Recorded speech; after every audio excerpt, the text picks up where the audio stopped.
Our stuff kind of, each product kind of looks a bit different and has a different vibe and different feel. We're totally fine with that. And it also allows us to say like, hey, you know what? There's a great idea in Hey, let's pull that over here. If you think everything you're going to try is going to work, you're delusional. Most things you try don't work, shouldn't work, because they're just these experiments. Welcome to REWORK, a podcast by 37 Signals about the better way to work and run your business. I'm your host, Kimberly Rhodes, joined by the co-founders of 37 Signals, Jason Fried and David Heinemeier Hansson.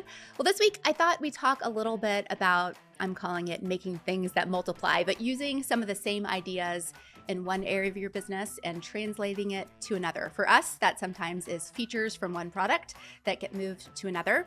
But I thought we would talk about that with our whole portfolio of products and how we're thinking about that. So Jason, let me just start with you. You mentioned this actually recently in a live podcast that you did, talking about a Hey feature that might be making its way to Basecamp 5. Kind of talk us through how you're thinking about translating some of those ideas that we've had in the beginning and moving them to other parts of our portfolio. Yeah, sure. I mean, I think one of the biggest advantages of building multiple products is that you get to discover new things. We don't set out to discover new things. You just do. And then you go, oh, that's a good idea. We can maybe use that in other places. Or that design idea makes sense. I hadn't thought about that before and wouldn't have had a chance to think about it had I only been thinking about one product. So you get this blank slate to explore. And I think one example that comes to mind right now is in Hey, when we first built Hey, we had this idea of these two stacks at the bottom of the screen. We had reply later and set aside, which are these two little stacks of little cards that actually pile up physically, and you click it and it kind of fans open. And that just came out of Hey. Hadn't come from anywhere else, but from Hey. And then we've now been bringing this idea across the product. So in Fizzy, we have a stack in the far right corner and the far left corner, different positions, and not necessarily the same idea, but the same concept, which is these stacks that fan open and hold different pieces of information. They kind of pile up in a sense. So trays, piles, stacks, whatever. But that idea came from Hey, and now it's in Fizzy, and we're exploring it now in Basecamp 5 as well. It's sort of just a good pattern that we've discovered. And again, we wouldn't have discovered that had we not explored a new product. It wouldn't have probably come to Basecamp or come to Fizzy had we not done it in Hey first. So sometimes you stumble on something that just works. And you have to maybe modify it for different products for different reasons, but there's some really good ideas in that. So that's one example that I can think of. There's a handful of other interface ideas and other things. Like, for example, when we built Campfire and Writebook under the Once label, we really radically simplified the UIs to the point where we came up with this sort of different menu system, which turned into another idea, which turned into like a unified menu, which is something we have in Fizzy. We actually also have that in Hey. That actually came from Hey initially, now that I think about it. And it's coming to Basecamp 5 too, a single menu at the top of the screen versus a bunch of links at the top. That actually came from other products too. So we do kind of weave things in when they make sense, but we don't set out to find something new. It just, you stumble upon it and then you realize that you can thread it through other fabric, basically. And this is one of the reasons on the technical side why it's also just a lot of fun to explore brand new products. Because if the only thing we ever worked on was Basecamp, you're just going to be saddled with a certain architecture. You're going to be saddled with a certain set of decisions that are going to be quite difficult or expensive or slow to change. And if you want to explore new ideas, there's just no better way to do it than in the lush green field of a clean code base with no existing conventions, not a ton of baggage that you have to drag around. And if you look at Rails, it is basically a history of 37 Signal launches, at least as far as it goes for my contributions and the rest of the contributions we've been making here at the company. You can literally plot whenever we do a new product, there's this surge of new activity, new features, sometimes entirely new frameworks that are being put into Rails because they have a chance to be developed on that green field. And then sometimes we go back and we put some of them back into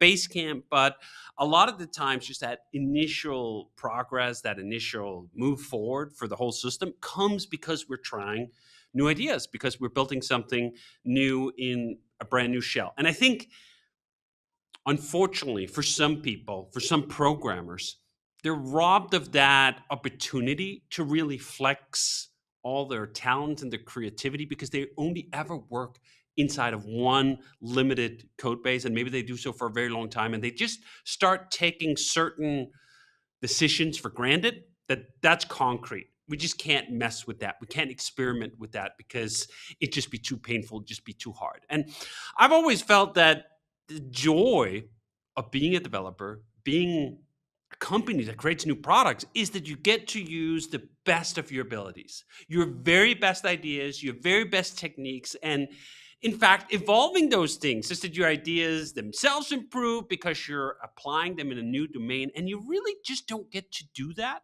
unless you start something new. So I'd say if you look at our whole portfolio, as we've said many times, Basecamp is the bread and the butter. That was the slam dunk success that has outshone everything else that we've ever built. But even under those circumstances, if nothing else we built amounted to something that really moved the needle, like Basecamp has moved the needle, it'd still be worth doing.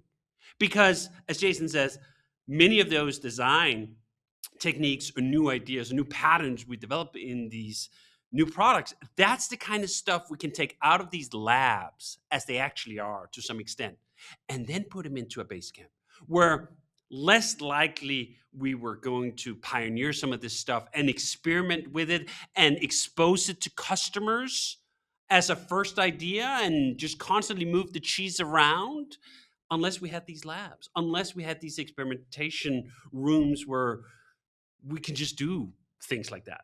Now, if you look at Basecamp, over the years, we've rewritten the chassis, as we like to say, 3 times. There was the original version we launched with in 2004. Then we wrote a version 2 in 2010. And then we wrote a version 3, which is basically the chassis underpinnings we're still on, and released that in 15, right? That's not a lot. That's not a lot of opportunities over 20 plus years to do that. And if those had been the only opportunities for us ever to do any of that core experimentation, I think we'd just be worse designers. We'd be worse programmers. We'd probably also get a little bored. I think that's the reality too of these green fields, whether it's Fizzy or Hay or something else, is I at least need it. I know Jason does too. We need sort of just some fresh air sometimes where we can go away from the main product that's funding the business, explore that, stretch our legs, and then come back and then be re-energized and look at something like Basecamp 5 that we're working on right now and just be super excited about all these things that we've tried, all these ideas that we have, all this technology we've developed, and taking that back and putting it into Basecamp. I don't think we were going to arrive at that level of enthusiasm for a new version of Basecamp unless we'd had these other opportunities. What's also cool, I'll just add, is now that we've been around for a while, you get to go back into the back catalog and find some of the early ideas that actually made a lot of sense. So, for example, working on Basecamp 5 right now, and I was just going back to Basecamp 2 to just kind of like look at a couple things. And I'm like, oh, you know what? A couple of these ideas are really good. They're really, really good. And they're not in Basecamp 3 or 4 because we changed it. And they actually are, gosh, I'm kind of annoyed that we left these behind, actually. So bringing some of that stuff back, maybe we're exploring to see if it fits because the model's different and the design is different and everything's different. But are there some ideas from earlier versions that made a lot of sense? In fact, Basecamp 5, if you've been around for a long time, has some classic elements in it, Basecamp Classic, and might have some Basecamp 2 stuff in it. And there's a bunch of new ideas from Hay and from Fizzy, and just new ideas in general. So it's kind of like, you see some brands going to their back catalogs, and like, this is common in the watch industry. It's common in the shoe industry. Nike brings back a bunch of reissues of old shoes designs that were actually quite good, and they're out of fashion. And now they're kind of back. And so it's kind of cool to have been around for a long enough time to go reach back into the back catalog and go, that was actually a good design. We should think about bringing that back. And I think what really is fascinating with bringing some things back is you don't actually know what's golden until it's had time to marinate for maybe 5 years, maybe 10 years, maybe 15 years. It's that distance that gives you the clarity to really evaluate, do you know what? That was actually a great idea. I use this technique all the time when I look at our technical infrastructure. And I'll go back to the back catalog of the way we used to build things in the olden days, and I'll contrast what we're doing now to kind of give it a reality check. Is this reasonable? Is the amount of complexity we're applying to a given problem today, is that reasonable compared to how simple things used to be? Now, it's not that everything used to be simpler, but a lot of things did used to be simpler. Like the early ways to build web applications just were a lot simpler because there was a lot less. So you had to build more from scratch and you couldn't spend all your time just creating these towers of complexity. And now that we've had several decades to accumulate ideas that didn't always pan out or weren't, it's not even that they didn't pan out. It was that they weren't worth their weight. That whatever advantage they gave you, it was just too heavy. And you pile this on and you get boiled like the proverbial frog. You get boiled and you're like, every little ounce you add on the weight, like that's not too much, like 2 ounces. The whole fucking thing weighs 5 kilos. Now I'm really mixing Imperial here. And you don't notice until you look back 10 years, until you look back 15 years and you go like, we didn't make it better enough to warrant all the weight. Could we shed the weight again? What if we just reset? Hey, here's a fresh new code base. Here's Fizzy. Let's try some brand new things. Let's try a completely different way of doing it. And it's funny because that's also where the cloud exit in part came from. Having that look back and go, not only 10 years ago were things simpler, they were faster and they were vastly cheaper. What have we done? I don't think there's enough of that long scale retrospection in our industry. There's a lot of retrospectives where, how did the last project go? How did the last 6 months go? Not enough time, dude. You need 10 years of distance to be able to sift through what were the actual core great ideas. There's a great parallel here to books, that the best books are old books because they survived. That's how you know that they have wisdom in them. If a book made it hundreds of years, there's something in there. Otherwise, it would have gone by the wayside, like all books almost do, right? Anything that manages to survive decades or centuries or millennia, they have something that tells you that, you know what, you should probably take another look there. This reminds me, I was recently reading an article about a new movement of people who are getting not smartphones, like old school flip phone, just use it to make a phone call because technology has just made us go into this rabbit hole of always being on it. So this like kind of going backwards in time and bringing back old things, it reminds me of that a little bit. And I will say on that note, you have to be careful when you look back that the thing you see in the mirror isn't just nostalgia. Nostalgia is fun, but it can be pushed so far that it's a form of stasis. You're not pulling something from the past forward because it was legitimately just better.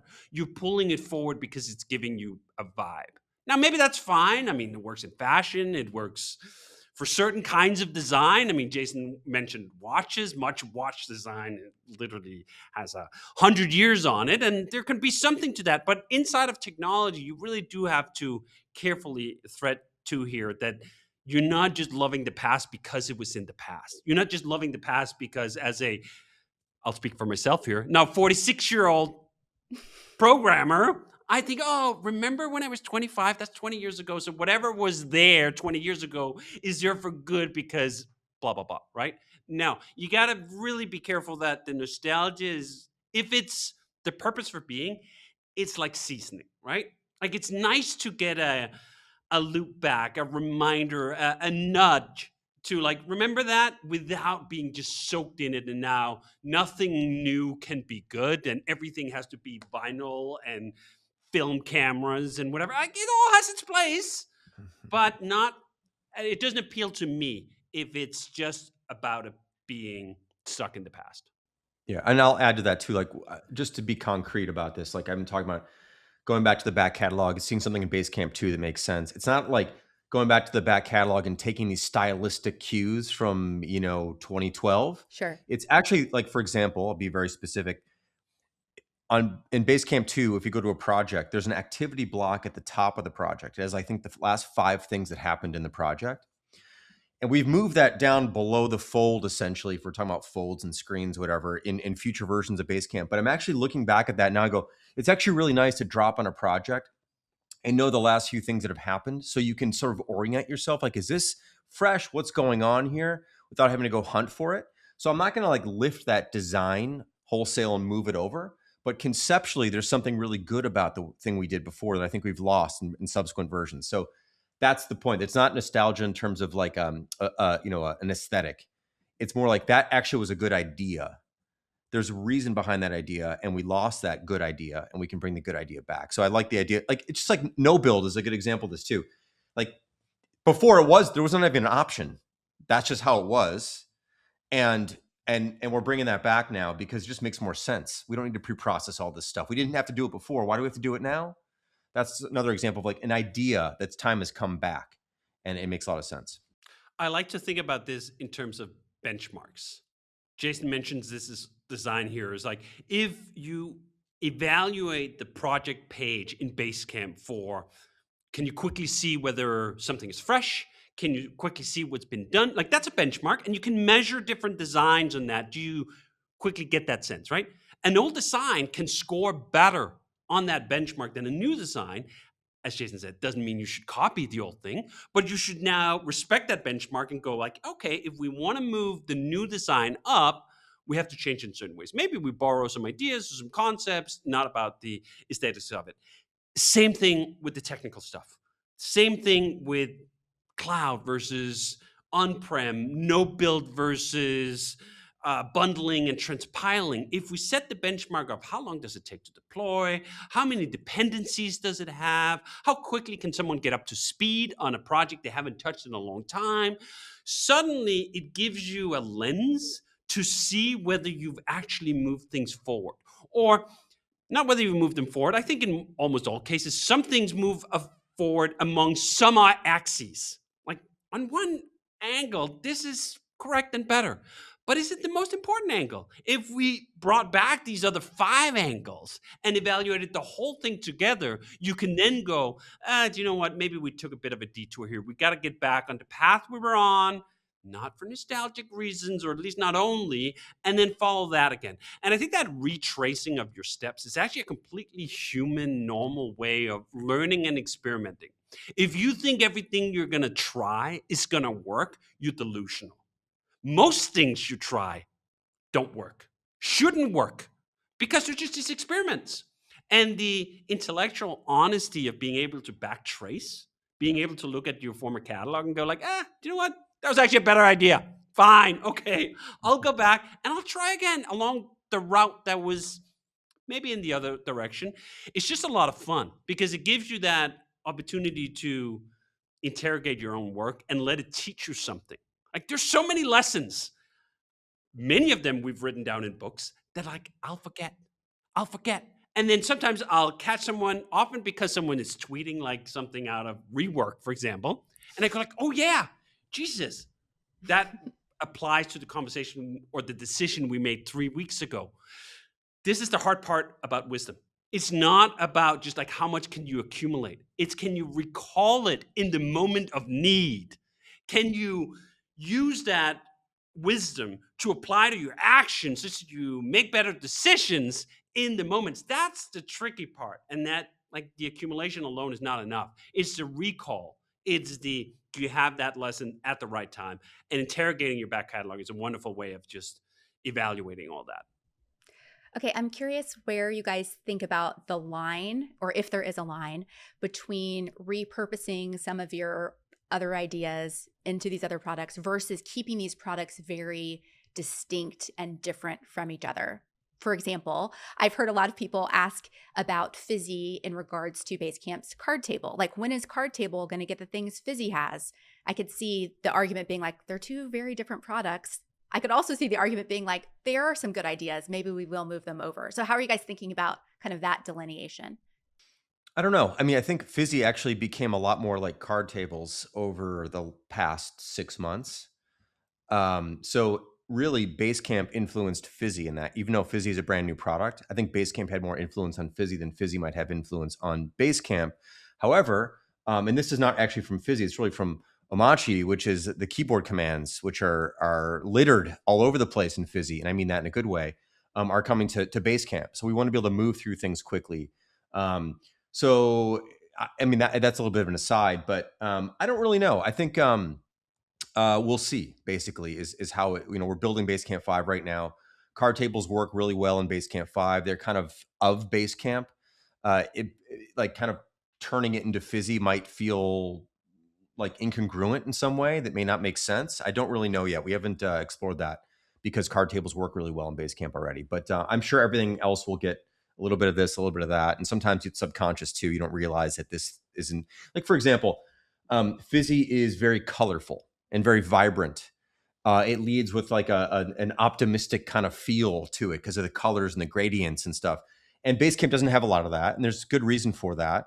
But maybe it could use a little bit of that. So whether or not it's like we should do this because Fizzy has it, or we're just sort of in the mindset of like maybe it's better to have a little bit cheerier, happier, more colorful interface in general, that might make its way into different things. I don't really know. Like I'll tell you this, I don't really love the pastel-y colors in Basecamp.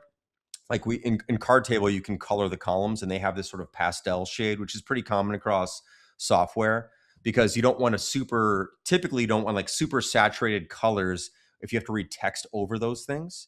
It's okay to have like saturated borders and shapes, but when you're reading text over like a bright red or a bright green, it can be quite jarring. So people tend to like go to the far side there and go really light colors, but then you only have a few pastels available to you. I like to see if we can get a bit more vibrant, and that might be because Fizzy showed that we could do some of that. I don't really know. But I don't know, it's a long answer to maybe not even answering the question, but that's sort of what's on my mind after hearing you ask the question. I think part of the benefit here with something like Fizzy is that we don't have to do anything right now. We can let Fizzy breathe and live, and our take on what worked and what didn't evolve over months, or maybe in some cases even years, before we pull some of the stuff that we really have grown to appreciate and that has stood some test of time back into Basecamp. That Fizzy is in some ways a scouting expedition. And we're not clear what the terrain looks like. Even though this thing is out, a lot of times you'll put your heart into a certain set of ideas, and you're very enthusiastic about those ideas when you first launch them. But then 3 months later, 6 months later, it's a great test. It's a great filter of all the ideas that we put into Fizzy. What are we still really excited about 6 months from now? I guarantee you that we're not going to be able to exactly predict which is which. Sometimes the design that you like right now, I don't know, ages in a way that you don't like, or whatever it is. The great filter of time, you need to let it work. You need to let time work and sift through, what do you really want to keep? Of all the ideas we had in Fizzy, what are the mainstays? We don't know right now, and we should actually not be overly in a rush to find out or to declare already what is the top 5 things we should bring into Basecamp. I bet you it's going to be quite a different list in a while. I also started thinking the structure of our company makes it such that it is probably easier for us than some other companies to reuse our ideas or to be inspired from one product to another, because it's the same team working across them. It's not like project manager on Basecamp is not looking at Hey and is not looking at Fizzy, and they're in these silos of organizational work. It's like the same group is working across all of these products. Could be. I think the other thing is that we don't have formalized style guides or like brand guidelines, for better or for worse. Some people think it's kind of a mess. Like the brand doesn't have its own, everything doesn't look the same, like if you look at, Apple, Sony, these kind of brands, like they're very consistent across their lines of products, right? Very consistent, even from the hardware and the software being consistent. Our stuff, kind of each product kind of looks a bit different and has a different vibe and different feel. We're totally fine with that. And it also allows us to say like, hey, you know what? There's a great idea in Hey, let's pull that over here. Yeah. The style guides are basically the living products themselves. Like, oh, that's a good idea. Let's bring that over. Not like, oh, we can't do that because Basecamp wouldn't allow that because we wrote this thing down that says it has to work this way or look that way. So we're very fluid here in that way. And I think ultimately it's just more fun, frankly, to be like that. And that's a plenty reason enough to do anything. It's like, that's just more fun. Now, we're fortunate that we can have fun because we've got a very profitable product in Basecamp. And we can do some things that other companies may not be able to do and may not be able to experiment with and try, and may not be able to say fun as a guiding light necessarily. But you play the cards you've been dealt, and we've been dealt a good hand here, so we get to have some more fun perhaps than others, and be more fluid and let one thing drive another versus sort of setting something in stone and saying this is the way things have to look and have to be. We just had an example of this yesterday where I worked with Sean, our marketing designer, on the new page for the Orsasi license agreement. We basically took the license agreement out of Fizzy, made it generic, and said, hey, if you want to use it, you can. Here's a site dedicated just to it. And Sean took this in a totally new direction. Like, I had not seen this expression from him. My first instinct when I saw the Orsasi .dev site was like, oh, this has this cool future retro or retro future look. It doesn't look like Busy. It doesn't look like Hey. It doesn't look like Basecamp. It looks very unique. He picked this very particular font that we hadn't used before. And it was just such a delight. I hadn't even expected that we were going to do something fresh here. I just wanted, hey, let's have a site where we can put up the license and anyone can copy it. And then it just looks great. It just looks cool. That's enough. Like, that's enough reason. It just looks fun. It just looks cool. As Jason says, having fun in and of itself is actually a key component of keeping talented people engaged, right? I think there's some minds that probably work well with Apple style, right? Like, the style guide was set by some guy at the very top 7 years ago, and your role here is to copy that across the domain and apply it to some new page. Okay, fine. I mean, that's there, right? I mean, I'd freaking jump off a bridge if that was what I had to do all the time, and I just had to apply everything that I'd ever worked on in that rigid fashion. The fact that we can just be a little loosey-goosey with it is part of what makes all the little neurons fire and spark and like, ooh, that one was fun here. Can we apply that here? This was a big part of the attraction with the Umachi summer I had, which is like breaking out from that Apple aesthetic, breaking out from that Apple rigidity, a very nice aesthetic as it is, but very rigid, very not fun. I don't think you would apply that word to Apple's brand. Fun is not it. Cool, probably, whatever, but it's not fun. And I thought, like, Umachi can just be crazy fun. It can just have wild colors. It could be a theme where everything's green. It's looking like a hacker movie. We can just do things and we just experiment with it. And this is one of the things that Jason called out with the desaturation of the world, as we've talked about in another episode, that so much is trending towards or was inspired by that Apple aesthetic. Right? It's aluminum and it's white and it's just these grades. And okay, fine, let that exist. Let that be a thing. But then let's also have some wildness to it. I don't know if we mentioned this before, but Jason made the new 37signals.com site, which is not that new now, but just have a crazy color on every refresh. And I got to say, when I first saw it and I refreshed it and I got some screaming pink, I was like, whoa, dude, like, calm down a little. And then I refreshed again and I got this also very bright and vibrant orange or whatever it was. I'm like, okay, yeah, just not everything just needs to optimize itself on readability. I saw someone comment like, oh, the ratio of accessibility, whatever, look on the font is not the highest it could be. Okay, can there also be some of that? Can there also be something that exists outside some mathematical equation of readability for the sheer art of it, for the sheer fun of it, on a site that it is whimsical and philosophical in nature, right? No one needs to read 37signals.com to, I don't know, get their pacemaker to work, right? We're not operating at that level of criticality. We're peppering you with seeds of philosophy and insights and bad ideas, maybe, but do you know what? That's a perfect environment to do those things in. And perhaps that's the thing that annoys me the most about the Apple-ification of design, especially in web applications, is not everything have the stakes that Apple needs to deal with, where you're doing a mass market product that has to appeal to so many people in so many different domains that you're almost forced, as Jason would say with the pastels, into this very specific design. We can have all these pockets that don't have to carry that weight, that does not have that responsibility to everyone, everywhere, all the time. We're just like, you know what? We're going to make it special because it just doesn't matter that much, or it matters to these people in this different way. And the world is just more interesting when it's not all fucking gray and white and black and whatever. Crazy colors, flamboyant designs. Some of that nostalgia for the early web, I think, is actually just a nostalgia for that. And nostalgia for a diversity of design, for wild colors, for a fucking guy that's digging as like that was your under construction little gif, right? Like that's just fun.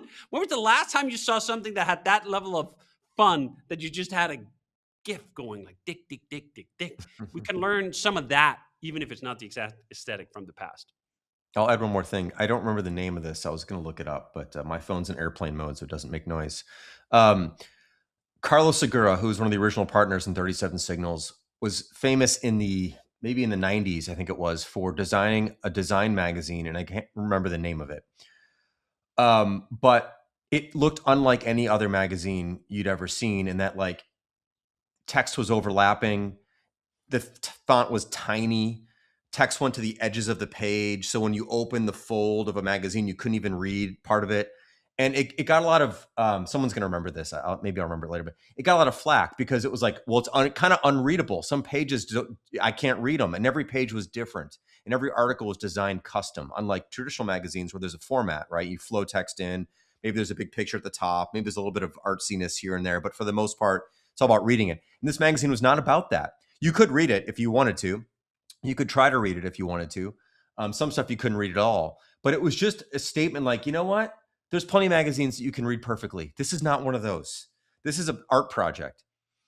And designers thought it was cool because it was someone saying like, well, magazine could be something else. I don't know. But maybe readability is not the number one thing. Maybe just seeing a page and seeing a layout that's different than all other layouts is inspiring enough. Maybe realizing that maybe I can make something that's more about the texture of the page and less about the words, even though there's words on the page. I don't really know, but it was like a free expression moment, and it was really cool.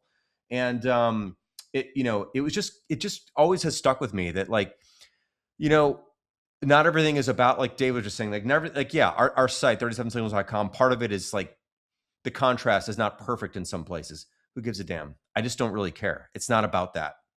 And by the way, if you really care, you can read it. Like if you care, it's not that hard to read, please. It's not like impossible to read. So if it's like 3% off of what it should be because this should be darker, like whatever, figure it out. I don't really care. Change it around if you want on your own.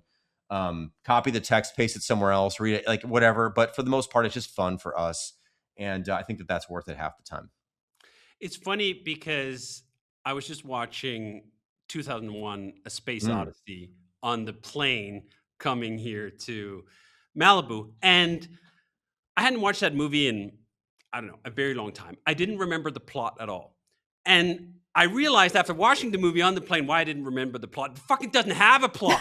There's barely anything going on for 2.5 goddamn hours. And yet I loved it. It was such a wonderful, vivid, vibey, designy experience. Here's a movie that came out in 1968. And the aesthetic of the whole thing was so far ahead of its time that was its contribution. Its contribution wasn't some big philosophical inquiry into even AI, a topic that's actually quite relevant today, that Hal doesn't want to open the goddamn gates because it's gone mad. The machine has gone mad. No, that wasn't the point because there was so little there. What was there, though, was a cohesive aesthetic for what the future could look like. And when you consider the fact that was 68, Kubrick made that movie, and just how sharp it was, I wish there was more like that, where you take a medium like film and you do actually a blockbuster. It wasn't some artsy-fartsy little thing, right? This was a major movie that spends 15 minutes at its start just having some fucking monkeys run around because you want to make a point about an obelisk that doesn't even goddamn make any sense when you connect it to the rest of the plot. And he spends 15 minutes just setting the stage. setting the vibe. You're like, holy shit, that doesn't happen anymore. Like, none of that exists. We're just going to take this long prelude, 15 minutes, on something that doesn't even connect to the plot itself. That's the kind of stuff I wanted. Like, could we get more of that back? Could we get some 2001 back? Could we get some of this where the point is simply the vibe of it? And I think in its small homage, the 37signals.com site has a little bit of that, right? A little bit of that the most important thing is not Jakob Nielsen usability contrast ratios. Okay. I think that is a good place to wrap it up. Rework is a production of 37 Signals. You can find show notes and transcripts on our website at 37signals.com/podcast. Full video episodes are on YouTube. And if you have a question for Jason or David about a better way to work and run your business, leave us a video recording. You can do that at 37signals.com/podcast question. You can also email us at rework@37signals.com.